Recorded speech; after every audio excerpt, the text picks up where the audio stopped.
ఎలా అసలు ఆర్టిస్ట్‌గా చేయాలి అన్న బీజం ఎప్పుడు పడింది? అసలు ఏంటి? మీ బ్యాక్‌గ్రౌండ్ ఏంటి? 2006 అనుకుంటాను సార్. హ్మ్. 6 ఆర్ 7 బిగినింగ్. నాకు డిగ్రీలో ఉన్నాను. ఒక 3 సెమిస్టర్స్ అయిపోయాయి. 4th సెమిస్టర్ అవుతోంది. సిటీ కాలేజ్ నాది. ఓకే. షూటింగ్స్ అవుతాయి మా కాలేజ్‌లో. మా క్లాస్ రూమ్‌లో కూడా అవుతాయి. అప్పుడు షాక్ అవుతుండింది. వెన్నెల అయింది. మా కాలేజ్ వెనకాల పోకిరి అయింది. అలా చాలా సినిమాలు చూసేవాళ్ళు నేను షూటింగ్ అవ్వడం. కానీ ఆ రోజు కూడా నాకు థాట్ లేదు. కానీ జాబ్ చేయకూడదు అన్న థాట్ ఎప్పుడైతే వచ్చిందో, రోజు ఒకే ప్లేస్కి వెళ్ళి ఒకే పని చేయకూడదు అన్న ఎప్పుడైతే థాట్ వచ్చిందో, అప్పుడు ప్యారలల్గా ఏముంటాయని ఎతికాను. ఇది కనబడింది. వేరేవి కూడా కనబడ్డాయి కానీ ఇది కొంచెం ఎందుకో నాకు కంఫర్టబుల్ అనిపించింది. అందుకని ఇది చూస్ చేసుకున్నాను. మరి ఇంట్లో ఏమనలేదా? నేను చదువుకున్న తర్వాత జాబ్ చేయను నేను అని అన్నప్పుడు? అంటే వాళ్ళకి అబద్ధం చెప్పే కదా స్టార్ట్ చేస్తాను. ఓకే. డిగ్రీ అయ్యాక గవర్నమెంట్ జాబ్ వస్తుంది, థియేటర్ ఆర్ట్స్ చేస్తా, నేను చదువుకుంటా, 2 years అయితే జాబ్ వస్తుంది అని చెప్తే వాళ్ళు నమ్మారు. అలా నమ్మించి మోసం చేశారు. ఓకే.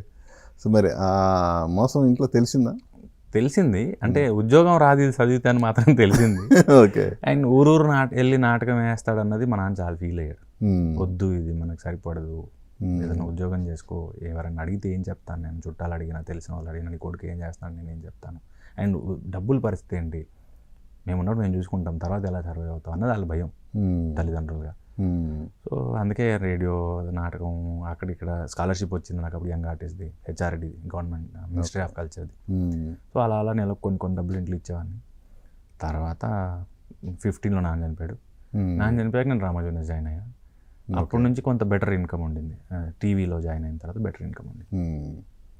బట్ మీ నాన్న దూరం అయ్యే టయానికి ఆయనకి ఒక భరోసా అనేది ఏమన్నా ఏర్పడిందా? ఏదో చేస్తున్నాడు కానీ తెచ్చే డబ్బులు సరిపోవు అన్న భయం అయితే ఆయనకు ఉండింది. అంటే సరిపోవు అంటే వాళ్ళకి సరిపోవని కాదు, నేను సర్వైవ్ అవ్వడానికి, రేపు పొద్దున్న నేను పెళ్లి చేసుకుంటే సర్వైవ్ అవ్వడానికి సరిపోవు అన్నది మాత్రం ఆయనకు ఉండింది. కానీ ఇంకా తండ్రి కదా ఏమనలేకపోయాడు, ఆపు అని ఫైట్ చేయలేకపోయాడు.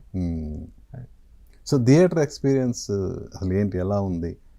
చాలా బాగుంటుంది సార్. అంటే నిజంగా నాటకంలో డబ్బు అంత ఉంటే, సినిమాలలో లాగా డబ్బు ఉంటే నేను ఇటేపు వచ్చేవాని కూడా కాదేమో.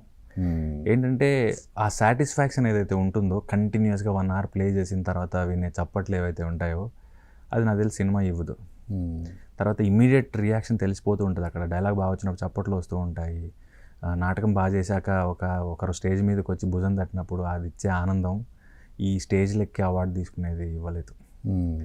అది ఆకలి వేసినా, డబ్బు రాకపోయినా, నాటకం వేసిన తర్వాత ఆ చప్పట్లు విన్నాక మళ్ళీ ఇంకో ప్లే చేద్దాం అనిపిస్తుంది. కానీ ఒకటి మాత్రం నిజం కదా, ఇప్పుడు 2009 అంటే అప్పటికి థియేటర్ మీద ఆడియన్స్లో అసలు మోజు అనేదే లేదు, పూర్తిగా పోయింది. సో అయినా కూడా థియేటర్ని ఎంచుకోవాలన్న కోరిక అసలు ఎందుకు వచ్చింది? నేను దాన్ని ఎంచుకోవడానికి కారణం యాక్టింగ్ నేర్చుకోవడానికి, నాటకం చేద్దామని కాదు. యాక్టింగ్ నేర్చుకోవాలంటే ప్రైవేట్ ఇన్స్టిట్యూషన్స్లో ఫీజు ఉంటుంది, అది మా ఇంట్లో ఇవ్వరు, నేను భరించలేను అని తెలిసి, నాకు మినిమం క్వాలిఫికేషన్ గ్రాడ్యుయేషన్ కాబట్టి నా డిగ్రీ అయిపోయింది అప్పటికి.